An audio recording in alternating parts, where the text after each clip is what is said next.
கதை கேளுங்கள், கதையை கேளுங்கள். நாம் எப்போதும் மகிழ்ச்சியாக இருக்க முன்னோர்கள் கூறிய கதையை கேளுங்கள் பவ்யர்களே. சமயத்தரிசனம் அனைவருக்கும். நம்முடைய சிறு வயது முதல் வயதான கடைசி காலம் வரை கதை கேட்பது என்பது மிகவும் பிடித்தமான ஒன்று. ஜினதர்மத்தில் நமது வாழ்க்கையை மகிழ்ச்சியாக வைத்திருக்க பல கருத்துக்களை கதைகள் மூலமாக கூறியுள்ளார்கள். அதனை நாம் கேட்டு மற்ற கதைகளைப் போல படித்தோம் செல்வோம் என்று இல்லாமல் கதையை முழு நம்பிக்கையுடன் கேட்டு அதன்படி செல்வோம். அப்படி முழு நம்பிக்கையுடன் கேட்டு அவ்வாறு வாழ்க்கையில் நடைமுறைப்படுத்தியதால் பெரிய துன்பத்திலிருந்து விடுபட்ட ஒருவர், நான் துன்பத்திலிருந்து விடுபட்டது போல் மற்றவர்களும் துன்பத்திலிருந்து விடுபட இதுபோன்ற கதைகளை ஏன் நமது குழந்தைகள் முதல் பெரியவர்கள் வரை கேட்குமாறு ஏற்பாடு செய்யக்கூடாது என கேட்டார். பலர் பல விதங்களில் கூறி வருகின்றனர். இருப்பினும் முழு நம்பிக்கையுடன் அக்கதையை கேட்டு பெரிய துன்பத்திலிருந்து விடுபட்டதைப் போல் ஜின அறம் குறித்தான கதைகளை கூற உள்ளேன். பாலபிரம்மச்சாரி சாந்தகுமார்ஜி அவர்கள் ஜின அறம் சம்பந்தமான கதைகளை கேட்பதால் என்ன பயன் என முன்னர் கூறியிருந்ததை பதிவு செய்ததை நீங்கள் கேட்க வேண்டியும் கீழே பதிவிட்டுள்ளேன்.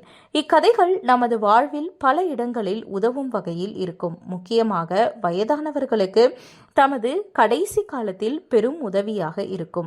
வேறு எதுவும் ஞாபகத்தில் இருக்காது, மறந்து போகும். ஆனால் ஜின அறம் சம்பந்தமான நிறைய விஷயங்கள் நம்முடைய நினைவில் கடைசி காலம் வரை அப்படியே இருக்கும். கேளுங்கள், பயனடையுங்கள், எப்பொழுதும் மகிழ்ச்சியாக இருங்கள். ஜெயின சாஸ்திரத்துல பிரதமான யோகம் ரொம்ப முக்கியமானதா சொல்லப்படுது. 4 அணியோகத்துல பிரதமான யோகம் முக்கியமானதா இருக்குது. ஸோ பிரதமான யோகத்துல பாத்தீங்கன்னா நிறைய ஒன்லி கதைகள், மகாபுருஷருடைய கதைகள், அப்புறம் விசேஷமா பார்க்கும்போது விரதம் சம்பந்தமான கதைகள்லாம் வருது.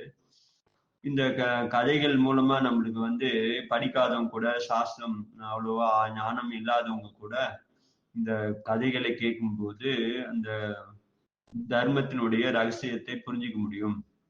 அது மாதிரி இப்ப நம்மளுக்கு பிரசித்தமான பார்க்கும்போது ராமாயணம் இருக்குது, மகாபாரதம் இருக்குது, இன்னைக்கும் அது ஃபேமஸா இருக்கிறது. அது போல சாவர்களுக்கு நம்மளுக்கு சரணானி யோகம் சம்பந்தமா படிக்கும்போது அவங்களை செப்புவதில் நூல்கள்ல பாத்தீங்கன்னா கதைகள் கொடுத்திருக்கிறாங்க. ஸோ இந்த கதைகள் மூலமாக விரதத்தினுடைய மகிமை, பெருமை எல்லாமே சொல்லப்படுகிறது. உதாரணமா அஞ்சன சோரன் பாத்தீங்கன்னா அவனுடைய ஸ்ரத்தை குணம், சம்மிங் தேசத்துல 8 அங்கத்துல அவனுடைய ஸ்ரத்தை குணம் முக்கியமாக சொல்லப்படுகிறது. அது மாதிரி ஒவ்வொரு கதைகள் மூலமா நம்மளுக்கு சில பாடம் கிடைக்குது. அந்த பாடம் பாத்தீங்கன்னா எல்லாரும் புரிஞ்சுக்க, சின்னவர்கள் முதல் பெரியவர்கள் வரை எல்லாருமே கேட்கறதுக்கு இந்த கதைகள் உதவி செய்யுது. ஆனா மற்ற புராணங்கள்லாம் பார்த்தா எல்லாரும் புரிஞ்சுப்பாங்க அப்படின்னு சொல்ல முடியாது. குழந்தைங்களுக்கு போயிட்டு நீங்க வேற நூல்களை ஆத்மா பத்தியோ இல்ல வேற பத்தி சொன்னா புரியாது. ஆனா சின்ன வயசு குழந்தைங்களோட பார்த்தீங்கன்னா 4 வயசு 5 வயசு கூட கதைகள் சொல்லி கதைகள் மூலமா இந்த மாதிரி சொன்னோம்னா அவங்களுக்கு அந்த தர்மம் புரியுது. அதனால குழந்தைகளுக்கா இருந்தாலும் சரி, அதே மாதிரி ரொம்ப படிக்காதவங்க இருக்கிறாங்க, வயதானவங்க இருக்கிறாங்க, அவங்களுக்கும் பாத்தீங்கன்னா சாஸ்திரம் படிக்க முடியாது. ஆனா கதைகள் மூலமா நிறைய நீதிகளை அவங்க தெரிஞ்சு வச்சுட்டு இருப்பாங்க. இப்படி இந்த நீதிகள் மூலமாக நம்ம இப்ப அந்த கதைகள் நம்மளுக்கு அறவுபதேசம் செய்கிறது. ஆனா இந்த நோக்குல இப்ப நீங்க இந்த கதைகளை, வரும்பட கதைகளை கவனமா கேட்டு அதுல இருந்து என்ன நம்மளுக்கு பாடம் கிடைக்குது அப்படின்னு தெரிஞ்சுக்கிட்டு நம்ம பசங்களுக்கும் அந்த கதைகளை சொல்லி அவங்களுக்கும் இந்த சின்ன வயசுல இருந்தே அந்த தர்ம ருச்சியை நீங்க பண்ணணும் அப்படின்னு சொல்லிட்டு சொல்றோம். ரெண்டாவது இந்த கதைகள் பாத்தீங்கன்னா கேட்டீங்கன்னா கடைசி வரைக்கும் மறக்க முடியாது. மற்ற தத்துவங்கள் அதெல்லாம் பாத்தீங்கன்னா மறந்து போயிடும், கஷ்டம் வரும்போது ஞாபகத்துக்கு வராது. ஆனா கதைகள் கஷ்டம் வரும்போது ஞாபகத்து வருது, முதுமை ஆனதுக்கு அப்புறமும் ஞாபகத்துக்கு இருக்க முடியும் கதை, மரண சமயத்திலையும் கதைகள் ஞாபகத்துக்கு வருது. ஸோ நம்ம அந்த கதைகள் மூலமா நம்ம மனசை நம்ம தேத்திக்க முடியும். ஸோ இந்த மாதிரி அவங்க எல்லாம் கஷ்டம் நம்ம என்ன கஷ்டம் அப்படின்னு சொல்லிட்டு, அதனால நீங்க இந்த கதைகளை கவனமாக கேளுங்க. வாருங்கள் பவ்யர்களே, கதைக்குள் செல்லலாம். மகத தேசத்துல ராஜகிரகம் அப்படிங்கிற நகரத்துல ஜினதத்தன் அப்படிங்கிற செல்வந்தர் வாழ்ந்துட்டு வந்தாரு. இவர் தன்னுடைய தவ சிறப்பால வித்யுபிரமன் என்ற தேவனால பாராட்டப்பட்டு ஆகாச காமினி என்ற வித்தைய அந்த வித்யுபிரமன் என்ற தேவன் கிட்ட இருந்து கத்துக்கிறாரு. அதை சாதிக்க வேண்டிய முறையையும் கத்துக்கிட்டாரு. அந்த வித்தை எதுக்கு அப்படின்னா அந்த வித்தையினால ஒவ்வொரு நாளும் மேரு முதலிய பெரிய மலைகள்ல இருக்கிற இயற்கை ஜினாலயங்களுக்கு சென்று தரிசனம் செஞ்சுட்டு வர்றதுக்காக இவரும் அதை முறையா கத்துக்கிட்டு தரிசனம் செஞ்சுட்டு வந்தாரு. அதே ஊர்ல சோமதத்தன் என்ற பூ வியாபாரி ஒருத்தன் இருந்தான். அவன் ஜினதத்தரை நெருங்கி, நானும் உங்களை மாதிரி இந்த வித்தையை கத்துக்கிட்டு அந்த இடங்களுக்கெல்லாம் போயிட்டு தரிசனம் செய்ய விரும்புறேன், எனக்கு இந்த வித்தையை கத்து கொடுங்க அப்படின்னு கேட்குறான். உடனே ஜினதத்தரும் சரி நான் உனக்கு சொல்லித்தரேன் அப்படின்னு சொல்லிட்டு அந்த வித்தையை இந்த சோமதத்தனுக்கு சொல்லி கொடுக்கறாரு.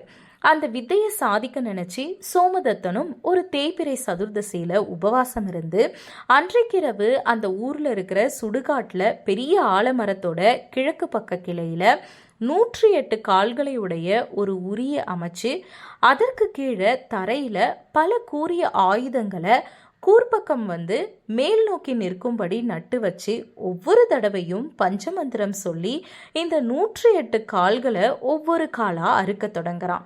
அப்படி அறுத்துக்கிட்டே வரும்போது திடீர்னு அவனுக்கு ஒரு எண்ணம் தோணுது, நம்ம கீழே விழுந்துட்டோம் அப்படின்னா இந்த கூரிய ஆயுதங்கள் எல்லாம் நம்மளை குத்தி நம்ம இறந்துடுவோமோ அப்படின்னு பயப்படுறான். ஒருவேளை இந்த ஜினதத்தன் சொன்ன இந்த வித்தை பொய்யா இருக்குமோ அப்படின்னு அச்சப்படுறான். இன்னும் கொஞ்ச நேரம் கழிச்சு இல்லை அவங்க சொன்னது உண்மையாக தான் இருக்கும் அப்படின்னு யோசிக்கிறான். இப்படி மாறி மாறி அவனுடைய யோசனை இருந்துட்டு இருக்கு.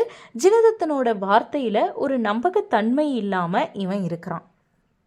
இதையெல்லாம் பார்த்துக்கிட்டு இருந்த அரச காவலாட்களால் துரத்தப்பட்டு அஞ்சன சோரன் அப்படிங்கிற திருடன் அங்கே ஓடி நின்றுட்டு இருக்கான். அவன் இது எல்லாத்தையும் பார்த்துட்டு இருக்கான்.